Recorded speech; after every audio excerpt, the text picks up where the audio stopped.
भटार आइडि आरो आधार कार्डखौ माबोरै लिंक खालामनाय जायो? मिरु सरकारनि बादिब्ला आधार आइडि आरो भटार आइडि लिंक खालामनाया साफ्रोम भट होगिरि रायजो राजानि थाखाय जोबोरै गोनां जानानै फैबाय।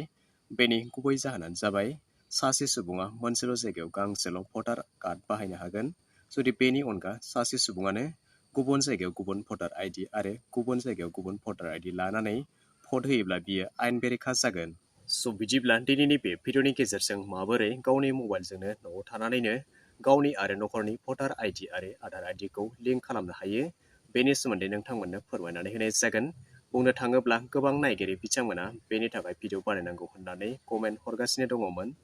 बिदिब्ला दिनैनि बे भिडिअनि गेजेरजों नोंथांमोननि कमेन्ट्सनि फिननायखौ होनो थाखाय नाजानाय जागोन। बिदिब्ला आंनिखौ आरो नोंथांमोना नायगासिनो दङ इउटुब चेनेल आपडेट बड'लेण्ड आरो जुदि चेनेलखौ दासिमबो साबस्क्राइब खालामनानै लायाखैब्ला अन्नानै साबस्क्राइब खालामनानै लादो। नोंनि मबाइलजों भटार आइडि आरो आधार आइडि लिंक खालामनो थाखाय नोंथांमोना गिबियावनो प्ले स्ट'रनिफ्राय मोनसे एप्लिकेसनखौ डाउनलड खालामनानै लानो नांगोन। बे जाबाय भटार हेल्पलाइन। नोंथांमोना बे एप्सखौ डाउनलड खालामनानै लानो नांगोन। बेवहाय नोंथांमोना गिबियाव नुनो मोनदों भटार हेल्पलाइन बे एप्लिकेसनखौ थामहिनबा सरकारि एप्लिकेसनखौ नोंथांमोना बेवहाय गावनि मबाइलाव इनस्टल खालामनानै लाग्रोनांगोन। बिदिब्ला नोंथांमोना बेवहाय नुनो मोनदों इनस्टल, बेवहाय क्लिक खालामनानै होदो। नोंथांमोननि मबाइलावहाय बेबायदि इनस्टल जानानै फैगोन। दसे सम नेनायनि उनाव नोंथांमोननि मबाइलावहाय बियो एप्सआ इनस्टल जानानै फैगोन आरो नोंथांमोना बेखौ इनस्टल जानायसिम दसे सम नेनो नांगोन। इनस्टल खालामखांनायनि उनाव नोंथांमोना दानिया नोंथांमोननि मबाइलनिफ्राय बेखौ क्लिक खालामनानै लादो। बेवहाय नोंथांमोना क्लिक खालामनानै होनाय लोगो लोगो बेबायदि इन्टारफेस खेवनानै फैगोन। बेवहाय नोंथांमोना नुनो मोनदों भटार हेल्पलाइन आरो बेवहाय नोंथांमोना गासैबो डिसक्लेमार होनानै दोननाय दङ। नोंथांमोना बे टार्म्स एन्ड कन्डिसनखौ फरायोब्ला फरायनानै लानो हागोन आरो जुदि फरायाब्ला नोंथांमोना बेवहाय आइ एग्रियाव क्लिक खालामनानै नोंथांमोना बे नेक्स्टआव क्लिक खालामनानै होनो नांगोन। क्लिक खालामनानै होनायनि उनाव दानिया नोंथांखौ लेंगुवेज सेलेक्ट खालामनो होदों। नोंथांमोना बबे लेंगुवेजखौ साबजानाय मोनो नोंथांमोना बेनिफ्राय सायख'नानै लानो हागोन आरो बेवहाय एसामिस लेंगुवेजबो नोंथांमोना नुनो मोनदों। बेनिनो जायखिजाया मोनसे लेंगुवेजखौ बेवहाय सेलेक्ट खालामनानै लानो नांगोन। बेवहाय आं इंराजिखौ सेलेक्ट खालामनानै लाबाय। बेनिफ्राय गेट स्टार्टेड नोंथांमोना बेवहाय क्लिक खालामनानै होदो। दानिया बैफोर गासैखौबो खालामखांनायनि उनाव नोंथांमोननि सेराव बेबायदि पेज खेवनानै फैगोन। दानिया नोंथांमोना नोंथांमोननि जि आधार आइडि आरो भटार आइडिखौ लिंक खालामनो थाखाय नोंथांमोना बेवहाय गिबियाव नुनो मोनदों भटार रेजिस्ट्रेसन, नोंथांमोना बेवहाय क्लिक खालामनानै होनो नांगोन। क्लिक खालामनानै होनायनि उनाव बेबायदि माखासे अपसनफोर खेवनानै फैगोन। बिदिनो गाहायथाराव नोंथांमोना नुनो मोनगोन electoral authentication form number 6B, नोंथांमोना बेयावहाय क्लिक खालामनानै होनो नांगोन। क्लिक खालामनानै होनाय बेनि उनावनो बेबायदि पेज खेवनानै फैगोन। दानिया नोंथांमोना बेवहाय जेबो खालामनांगौनि गोनांथि गैया, खालि गाहायाव लेट स्टार्ट दङ, बेवहाय क्लिक खालामनानै होदो। अब्ला नोंथांमोननि मोनसे मबाइल नाम्बार बेवहाय बिनाय जादों। नोंथांमोना नोंथांमोननि मबाइल नाम्बार बायदियै बेवहाय एन्टार खालामनानै होदो आरो बेवहाय नोंथांमोना नुनो मोनदों गाहायाव मोनसे सेन्ड अटिपि दङ। नोंथांमोना बेवहाय क्लिक खालामनानै होनाय लोगो लोगोनो नोंथांनि जे मबाइल नाम्बार बेवहाय अटिपि ओंखारनानै फैगोन आरो नोंथांमोना बे अटिपिखौ बेवहाय एन्टार खालामनानै होनो नांगोन। आं बेवहाय एन्टार खालामनानै होबाय आरो बेवहाय नोंथांमोना नुनो मोनदों भेरिफाइ, बेवहाय क्लिक खालामनानै होनो नांगोन।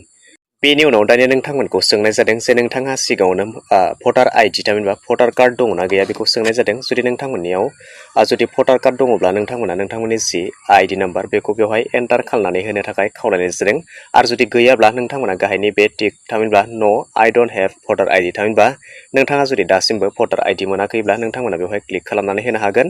दानिया जुदि नोंथाङा दंखायोब्ला बेवहाय गोजौ येस आइ हेभ भटार आइडि नाम्बार होनानै बेवहाय नोंथांमोना नेक्स्टआव क्लिक खालामनानै होनो नांगोन।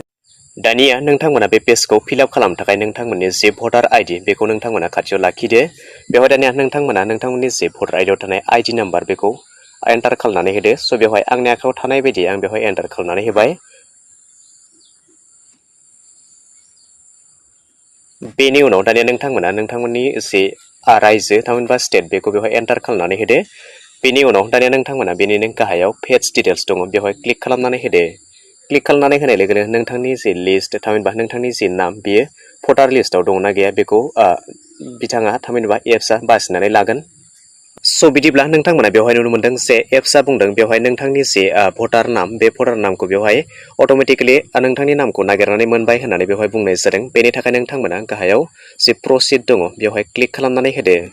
स' बिदिब्ला नोंथांमोना बेवहाय जायनि आइडि नाम्बारखौ एन्टार खालामनानै होदोंमोन बिथांनि नामा बेवहाय डिटेल्सआव ओंखारनानै फैदों। नोंथांमोना बेवहाय गासैखौबो नायनानै लानो हागोन जे बिथांनि नाम, बिफानि नाम, बैसो आरो बिथांनि एसेम्बलि कनस्टिटुवेन्सि थामहिनबा समस्थिया मा बेफोर गासैबो आरो बबे सेन्टाराव भट होयो बेनिबो गासै डिटेल्सखौ नोंथांमोना बेवहाय नुनो मोनगोन। बेनिफ्राय दानिया नोंथांमोना गाहायाव नेक्स्ट दङ बेवहाय क्लिक खालामनानै होदो। दानिया क्लिक खालामनानै होनाय लोगो लोगोनो नोंथाङा जिहेतु बेवहाय आधार लिंक खालामगोन बेखायनो नोंथांमोना बेवहाय आधार डिटेल्सआव नोंथांनि जि आधार आइडि नाम्बार बेवहाय नोंथांमोना बेखौ एन्टार खालामनानै होनो नांगोन। स' नोंथांमोना बेबायदिनो गावबा गाव आधार नाम्बारखौ बेवहाय एन्टार खालामनानै होदो। आंनि आखायावबो जिहेतु आधार आइडि दंखायो बेवहाय आं एन्टार खालामनानै होनो। बेनि उनाव नोंथांमोना नुनो मोनगोन जे बेवहाय नोंथांमोनखौ गोथां सिगनेल होनानै नुनो मोनदों थामहिनबा बे आधारा थामहिनबा भलिड थामहिनबा बे आधारा सैथो होननानै बिथाङा बेवहाय फोरमान होदों। आरो जायफ्रानोखि आधार नाम्बार गैया बिदिब्ला बिथांमोना बेवहाय जि अप्सन दङ बेवहाय क्लिक खालामनानै होनाय लोगो लोगोनो माखासे डकुमेन्टसफोरखौ होनानैबो नोंथांमोना बेवहाय आपल'ड खालामनो हागोन। जेरै नोंथाङा job card, driving licence, PAN card बायदिसिना नोंथांमोना जा डकुमेन्टस दङ नोंथाङा बेनिनो जायखिजाया मोनसेखौ बासिनानै नोंथांमोना बेवहाय एन्टार खालामनानै होनो हागोन। जायफोर बिथांमोनाखि आधार आइडि गैया बिदिब्ला नोंथांमोना बे गाहायनि बक्सखौ क्लिक खालामनानै होदो आरो जायखिजाया मोनसे डकुमेन्टसखौ आपल'ड खालामनानै होदो। जिहेतु आंनि आखायाव आधार आइडि दंखायो बेखायनो आं आधार आइडिखौ होबाय। बेनि उनाव नोंथांमोना जायखिजाया मोनसे मबाइल नाम्बारखौ बेवहाय एन्टार खालामनानै होनो नांगोन।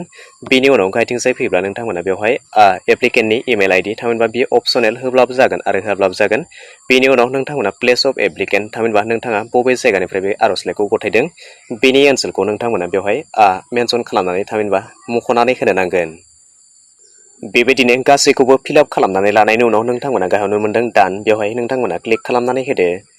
क्लिक खालामनानै होनाय लोगो लोगो नोंथांमोना नुनो मोनगोन जे नोंथांनि थामहिनबा जाय सुबुंनि नोंथाङा बेवहाय आइडि नाम्बारखौ बानायदों बिथांनि गासै डिटेल्सआ बेवहाय ओंखारनानै फैगोन। बेनि उनाव गाहायाव नोंथांमोना नुनो मोनदों कनफार्म बेवहाय जुदि नोंथाङा जेबो सोलाय सोल' खालामनांगौ गैयाब्ला बेवहाय नोंथांमोना कनफार्माव क्लिक खालामनानै होदो।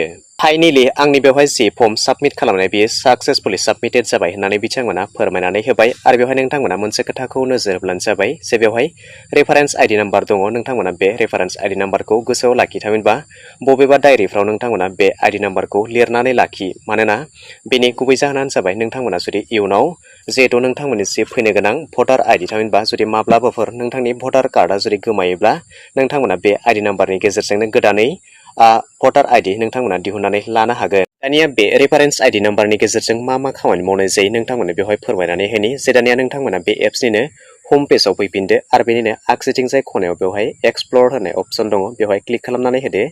क्लिक खालामनानै होनाय लोगो लोगो नोंथांमोना बेवहाय नुनो मोनदों जे स्टेटास अफ एप्लिकेसन नोंथांमोना बेवहाय क्लिक खालामनानै होदो।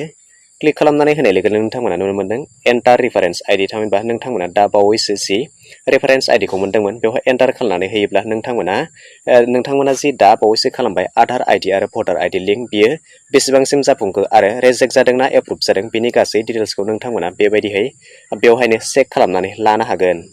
बिदिब्ला दिनैनि भिडिअ बेखिनियानोसै। आसा खालामो नोंथांमोना भिडिअखौ नायनानै गासैखौबो बुजिबाय जानांगौ। आरो जुदि माबाफोर सोंनो थाबावबायब्ला नोंथांमोना कमेन्ट सेक्सनाव थांनानै कमेन्ट खालामहरनो हागोन। आरो जुदि नोंथाङा चेनेलाव गोदानै नायगासिनो दङब्ला अन्नानै चेनेलखौ साबस्क्राइब खालामनानै लानो थाखाय दाबावहरदो आरो जेसेबां हायो नोंथांनि लोगो लेवा बन्धु बाहागिफोरनो शेयार खालामनानै हरदो जाहाथे बिथांमोनाबो बेबायदिनो गावनि मबाइलनि गेजेरजोंनो आधार कार्ड आरो भटार कार्डखौ लिंक खालामनानै लानो हायो।